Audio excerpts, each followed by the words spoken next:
আপনার উপস্থিতিতে স্বস্তি পাওয়া মানুষটা এখন আপনার উপস্থিতিতে অস্বস্তি বোধ করে। সর্বোচ্চ গুরুত্ব দেয়া মানুষের কাছে আপনি এখন অবহেলিত। কারণ খুঁজতে শুরু করলেন। কারণ হিসাবে আবিষ্কার হলো আপনার ভালোবাসার মানুষ ধীরে, ধীরে অন্য কারো ভালোবাসার মায়াজালে আটকে যাচ্ছে। স্বীকার করছে না। অজুহাত হিসাবে সামনে দাঁড়ালো ফ্যামিলি প্রবলেম, ক্যারিয়ার ফোকাস।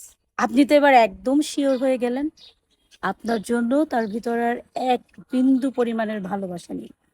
মুখোমুখি দাঁড়ালেন। দুহাত জোর করে তাকে অনুরোধ করলেন। কে সে? আমাকে একবার বলো, আমি নিজে থেকেই চলে যাব। তোমাদের মাঝে আর আসবো না। কে সে যে আমাদের এত বছরের ভালোবাসা, স্মৃতি, কমিটমেন্ট এক নিমিষে ভুলিয়ে দিয়ে তোমাকে অর্জন করে নিল? কিছুক্ষণ চুপ থেকে উত্তর আসলো।